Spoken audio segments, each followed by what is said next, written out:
Of course, you're here because you want to expand your vocabulary with new phrases that help you communicate fluently and confidently in English. But what about removing phrases from your vocabulary because they're either grammatically incorrect or sound unnatural? That's what we'll discuss today. You'll learn 9 phrases that you should remove from your vocabulary immediately. And you'll also expand your vocabulary with the correct phrases that will help you sound fluent and confident in English. Welcome back to JForrest English. Of course, I'm Jennifer. Now let's get started. The first phrase that you should remove is, I will do it. Let's take this scenario. Imagine I say to you, can you do me a favor? Can you do me a favor and share this lesson with your friends? You might reply and say, I will do it, Jennifer, which is such a nice thing of you to do, but that is not how a native speaker would accept that task. To accept that task, a native speaker would simply say, do you know? You only need 2 words. A native speaker would say, will do. Will do. That's it. So you can consider this a phrase or an expression, a group of words, in this case only 2 words, will do, that have a meaning. And the meaning is, I will do the task. I will do whatever you ask me to do. In this case, share this lesson with your friends because I want all of your friends, everyone you know who is also improving their English, to benefit from this lesson. So what can you say? Will do, Jennifer. Will do, Jennifer. That's the natural way to communicate this. You can use will do in both spoken and written English. It's very common to reply to a text message or an email and simply say will do. This sounds both professional and natural. So now if I say, can you do me a favor and like this video? What will you say? What will you reply back with? Will do or will do, Jennifer. So make sure you do it and like this video. The second phrase you should remove from your vocabulary is, how is it going? If you've been following my lessons for a while, you may know that I love saying, how's it going? And I love teaching my students this phrase because native speakers use it in our daily speech in both a social and professional context. You might be wondering why I want you to remove this from your vocabulary. Only because when I hear students use it, they either have incorrect pronunciation or unnatural pronunciation. And in order to sound fluent and confident in English, you need correct grammar, you need the correct context, you need to use the expression in the right situation or at the right time, and you also need correct pronunciation. So unfortunately, if you use this expression but your pronunciation is incorrect, it won't help you sound fluent or natural. So let's fix that. You can either remove it from your vocabulary and use an alternative. How are you doing? This is also a professional and friendly and very natural expression. How are you doing? Or you can keep how's it going in your vocabulary but pronounce it naturally. So let's work on the pronunciation. How's it? Notice that zit. How's it going? You need to combine those sounds together. How's it going? Repeat after me. How's it going? Now let's listen to some native speakers saying this phrase, how's it going? Because the best way to learn pronunciation is directly from native speakers in a natural context. So let's listen now. How's it going for you in the department? So ask them, how's it going? Are you delivering value? Hey, gossip, how's it going? So you can keep this phrase in your vocabulary if you're confident that the pronunciation is correct. Don't worry about taking notes because I summarize everything in a free lesson PDF. You can find the link in the description. The third phrase you should remove from your vocabulary is, where's the toilet? You should remove this because it sounds awkward, because it's too direct and it's slightly rude. This is a toilet, but the room where the toilets are located, the room where you can use the toilet is called the restroom. The restroom. So don't say, where's the toilet? Again, it sounds slightly rude. Say, where's the restroom? This is the phrase that you will use in public locations such as restaurants, malls, or offices. Where's the restroom? But if you're in someone's home, their house, apartment, flat, condo, if you're in someone's home, you would say, where's the bathroom? Bathroom. So change the word restroom to bathroom.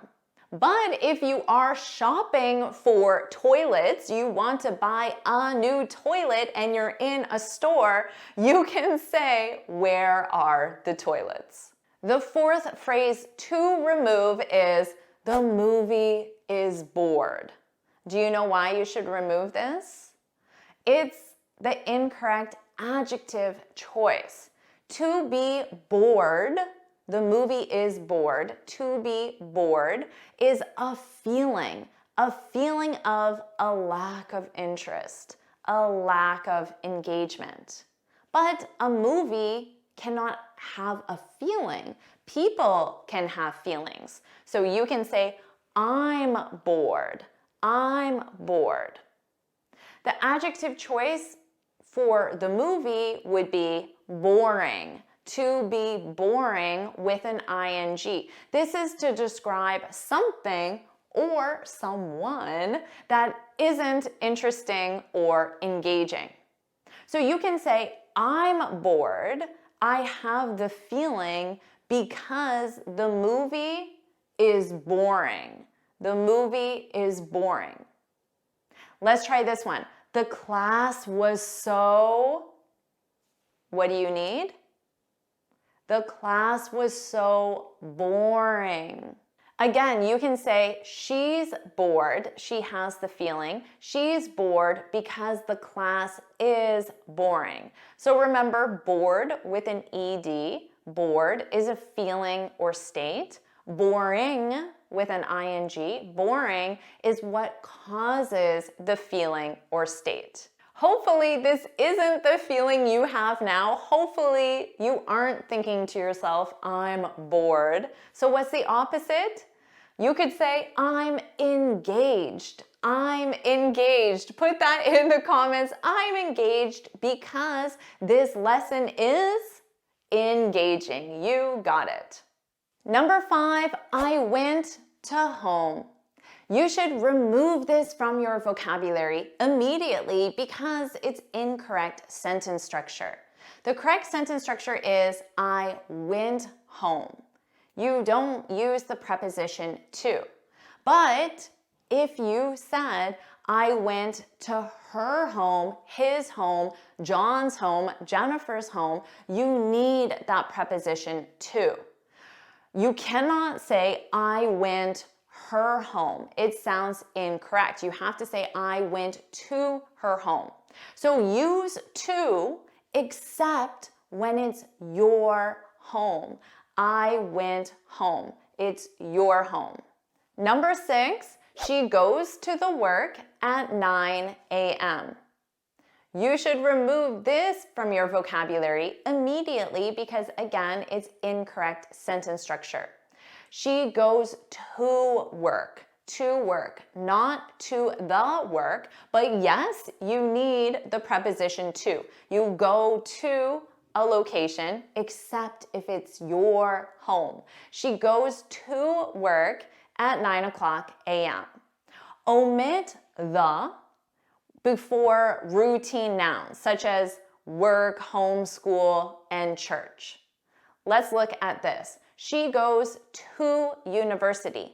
University is a type of school, and it's a routine place. She goes to university in the mornings.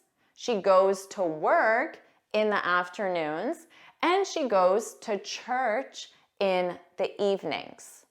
After a long day, she goes home. Because remember, with home, you omit to. And with all routine places, you omit the article. Remember though, it's possible to use an article, the or a, with these nouns when they're not routine. For example, we took pictures of a beautiful church. This isn't the church I routinely go to, it's just a church, any church. So you can use the article. Or she's giving a presentation at the university downtown. So in this case, it's not the university she routinely goes to, it's just a university. But it's a specific one, the one downtown, so you use the article the. Number 7, let's make a rest. I hear this from students a lot, but you should remove it from your vocabulary immediately because it's a direct translation. It's unnatural. It's not the way a native speaker would communicate this. So let's say I'm teaching a class and I'm about to say, okay, everyone, let's, what would I say? Do you know? Let's take a break. Let's take a break. That's how you communicate this naturally. That's the phrase. I could also say, let's take a quick break. So I add the word quick. Or let's take a 5-minute break to describe the break. Native speakers mainly use the verb take, but it is possible to use have. Let's have a break. But we do not use the verb make. Now also notice I said break. I didn't say pause or rest.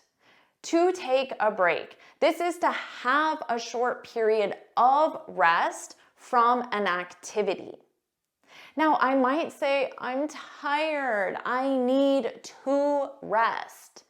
In this case, maybe I need to take a nap, or I'm doing some strenuous physical activity and I just need to sit. That is to rest.